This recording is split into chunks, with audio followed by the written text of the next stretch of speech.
job. But no matter how talented they are, he can always use one more. Here she is. Nice. She steps up onto the chair and reclines on a board that is resting between two other chairs.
He sets the slip onto the table and picks up a box of kitchen matches.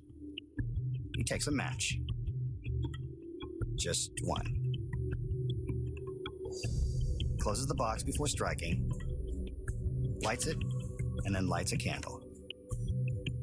this is a good time to tell you not to try this at home. Next, he takes the slip of paper and crumples it into a ball.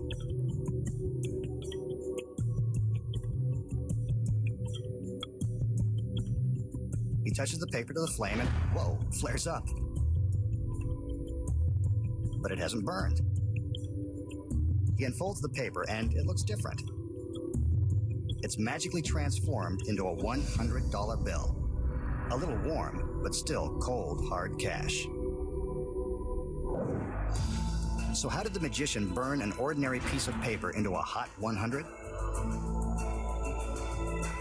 Here are the secrets. When the trick begins, the magician shows us an ordinary piece of paper. First off, it's not ordinary, but more on that in a minute. As for the matches, they are ordinary, but the box contains the next secret. With the drawer slit open, there is a space to conceal something in one end, the money that he's about to make appear. See? It's a genuine, slightly crumpled under.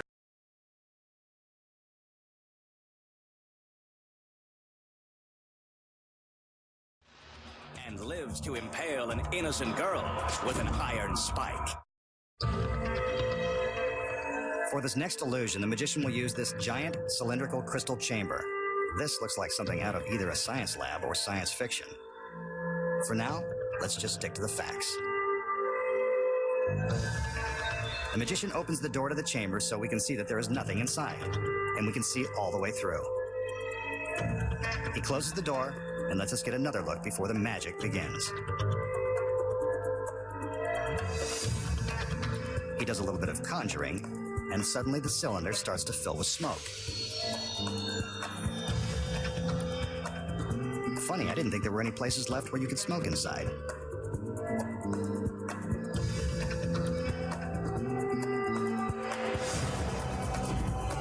Wow, a beautiful girl. I know smoking is bad for your health, but she looks pretty healthy to me.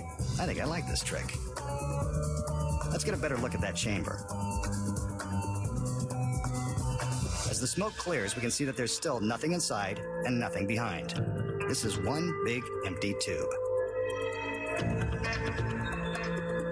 The magician closes the door again, and let's see what happens this time. A little wave, a little more smoke.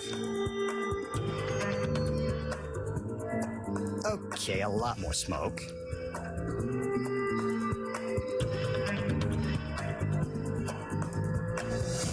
And when the magician opens the door,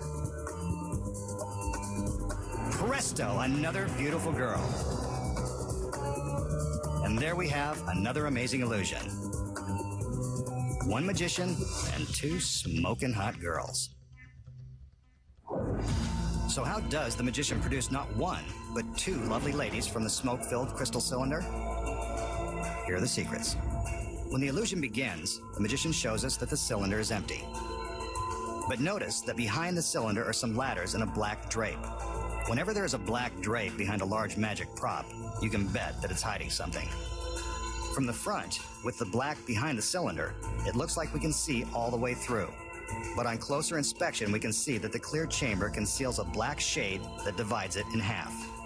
With the black drape behind, the black shade is impossible to detect. Hidden behind the shade is the first assistant. When the magician shows us that the chamber is empty, he doesn't walk behind it. He conjures up some smoke, signaling a stagehand to turn on a concealed smoke machine which quickly fills the cylinder. As soon as our view is obstructed, the assistant releases the shade and seems to appear from nowhere. With no smoke, we can see how quickly the shade rolls up out of the way to reveal the assistant.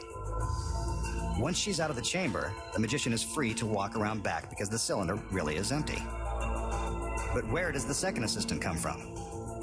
The secret here is in the base of the chamber, which is much deeper than it appears. It contains a secret hiding place that is just large enough for the assistant. Before the trick begins, she takes her place beneath the false bottom of the chamber.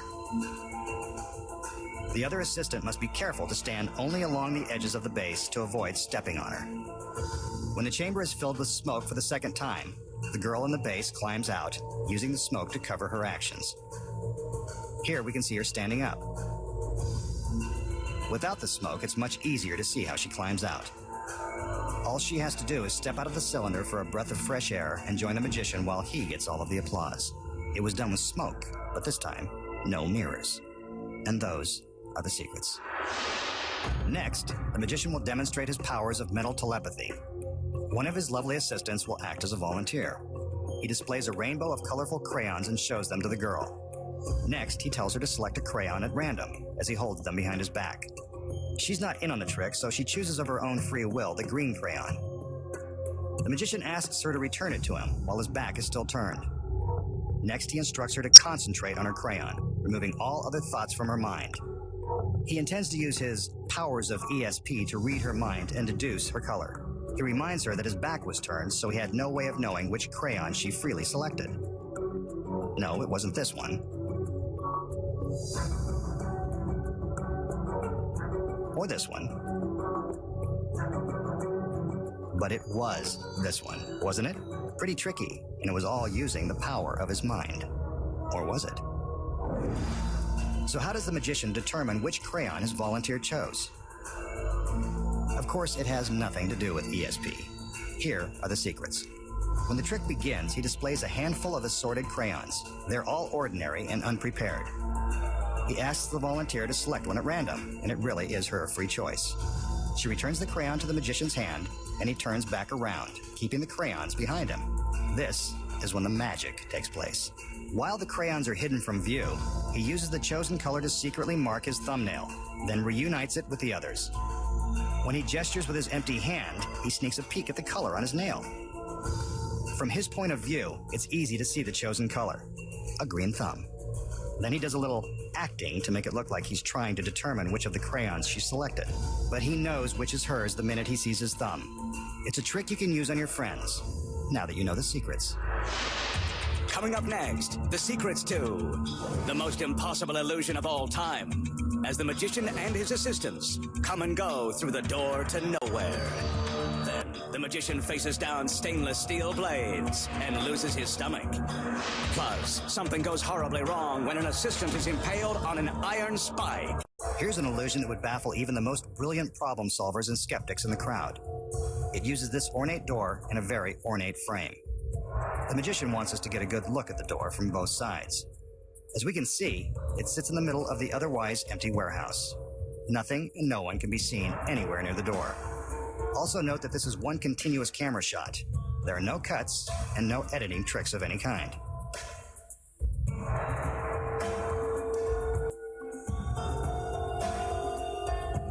The magician opens the door, steps through, and closes it behind himself.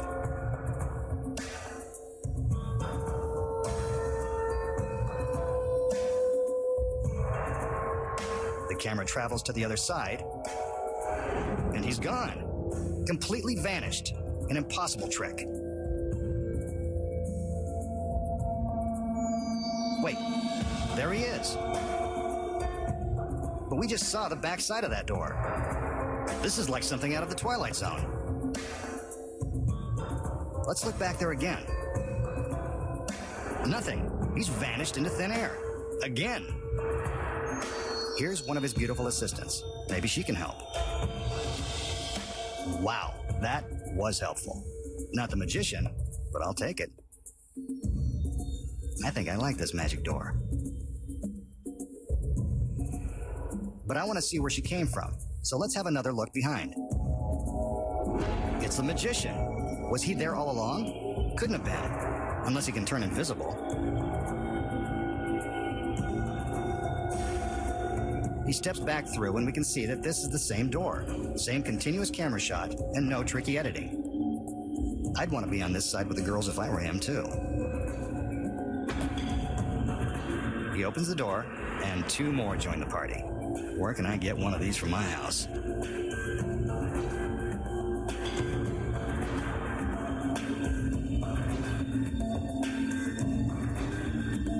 An impossible illusion performed right before our eyes. So how does the magician make himself and others disappear and reappear with his magic door? Let's look at it again.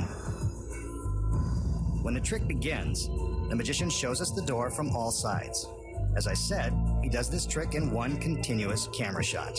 There are no trapdoors and hiding places. Next, he walks through the door and closes it behind him. The camera travels to the other side to find that he's vanished. Yet when the door opens from this side, the magician reappears behind it. But how? Here are the secrets. Like many illusions that are presented on television, the secret is all in what the camera sees and what the camera doesn't see. The illusion is blown when we watch from this overhead angle. Keep your eye on the magician's camera. What the lens sees is represented by the color triangle. Anything in black and white is out of camera range and can't be seen when looking through its lens. Here, the camera sees the magician in front of the door. From above, we can see that when he walks through and closes the door, he is hidden from the camera's view. As soon as the door is closed and he's out of camera range, he races off stage before the camera comes around. By the time the camera travels to the backside, the magician appears to have vanished. Actually, he's hiding in the shadows, running through the warehouse to his next position, careful to stay behind the lights. But if he's off stage, how does he reappear behind the door so quickly? He doesn't. It's his body double. Looks just like him. Sort of. Well, the costumes are the same. As the camera is traveling to the back side of the door, the double is running toward it in a straight line. The camera can't see him until he opens the door. It looks as though the magician has appeared. Then the double closes the door and he races off stage at an angle, creating the illusion that the magician has vanished again. Meanwhile, the masked magician is hiding off stage for his next appearance. Next, the assistant enters to open the door, revealing another girl. From above, we can see how this girl races into position while hidden from the camera lens. She has to sprint quickly to get into position without being seen. Let's slow it down and watch it again. Just, get a better look. You can see everything from here. She makes her entrance and the door is closed again. This is when the masked magician makes his run for the door. By the time his camera comes around, it seems that the magician has appeared from nowhere.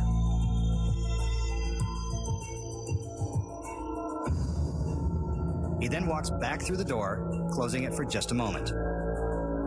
This is when the last two assistants race in from off stage. This must be how they stay in such good shape. The magician has them running all over the place. They arrive just in time for him to open the door and welcome them to the club. The carefully choreographed illusion is complete. Now it's done.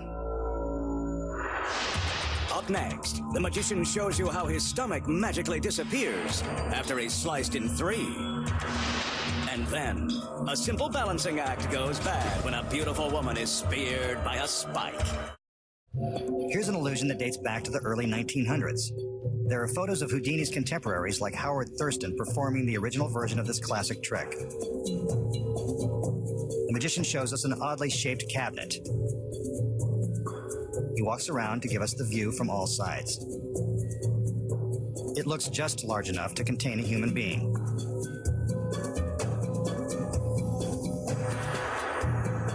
The magician calls in his beautiful assistants, and one of them hands him a very sharp steel blade. Seems solid enough. Now for another. Smaller, but just as sharp, solid, and menacing. She'll save them for later use. The magician gets some help opening the cabinet.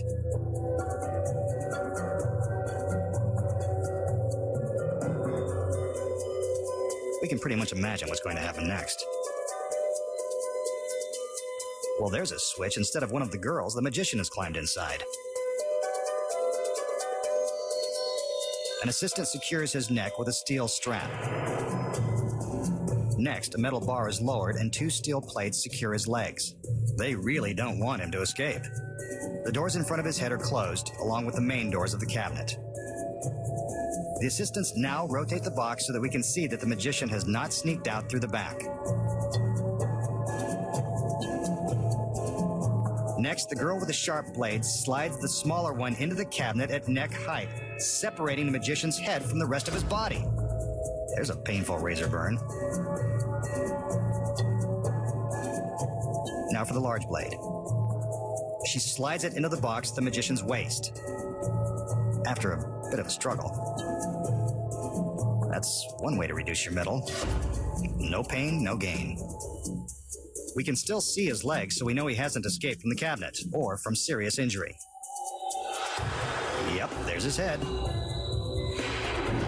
But his torso has completely vanished. The girls open the doors on each side, and now the back. Gone.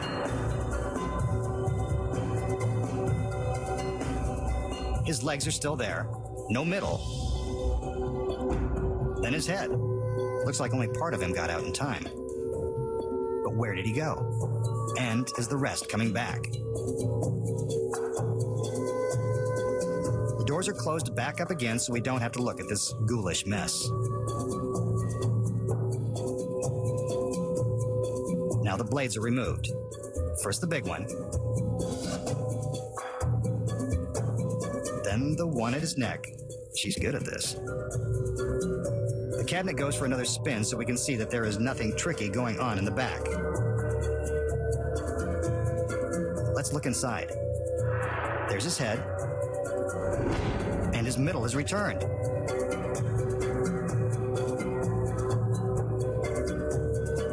The metal fasteners are removed and the magician steps out. Still alive and showing no ill effects. Just like magic. But you know there's a secret.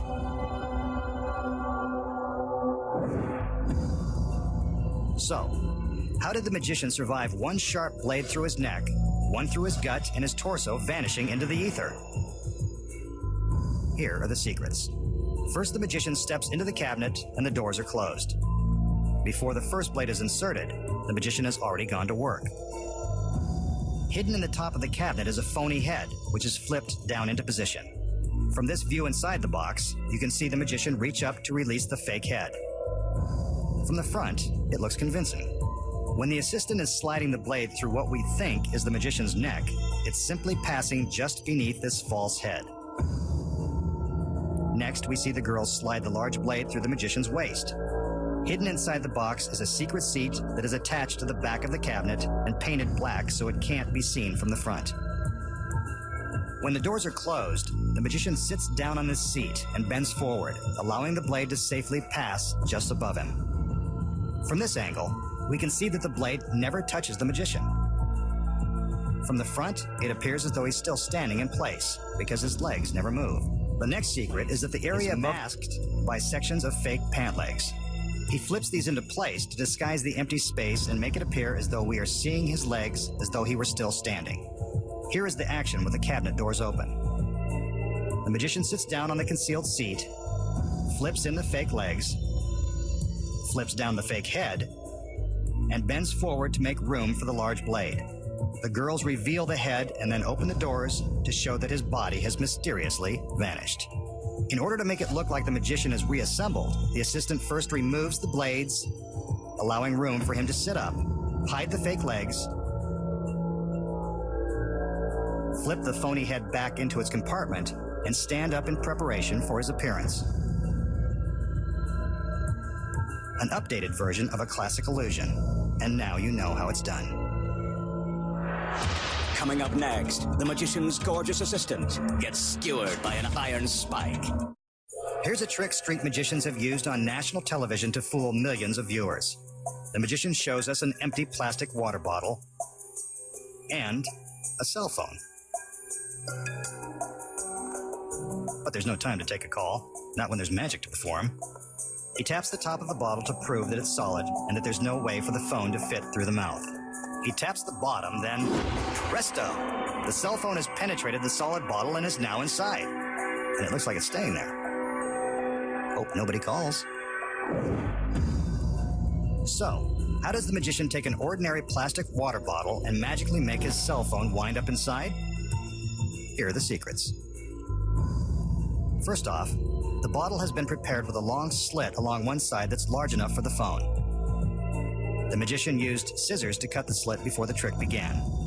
See how his hand fits inside without distorting the shape of the bottle.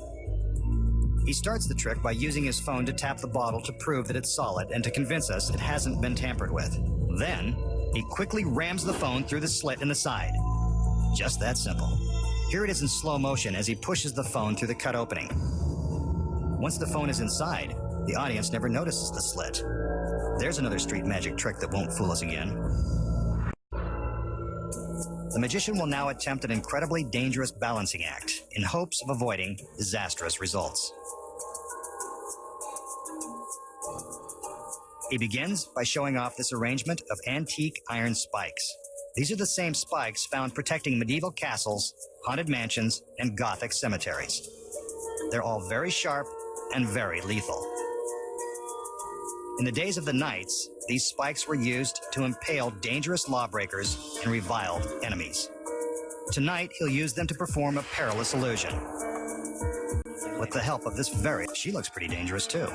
Pretty and dangerous. That's a combination that's perfect for a trick like this.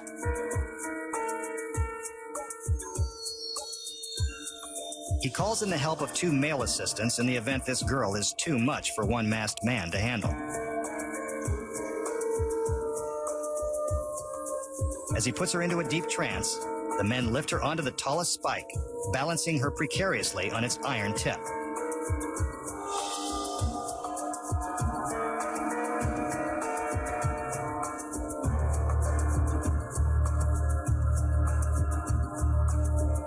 The magician continues to conjure, being careful not to let the girl slip out of her trance. Ouch. The girl has been impaled by the spike. The tip has plunged all the way through her stomach, coming out the other side. This is a case for workers' comp if she somehow survives. Still, even pierced by the stiff iron rod, she manages to look graceful and gorgeous. Maybe this was the magician's plan all along. To stab a girl in the back by magic. What did this dangerous beauty do to deserve such a painful punishment? And is she past the point of no return? Let's find out.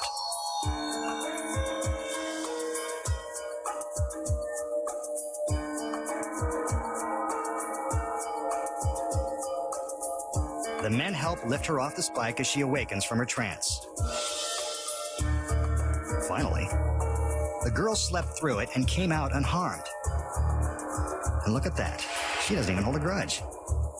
Maybe women do like bad boys after all.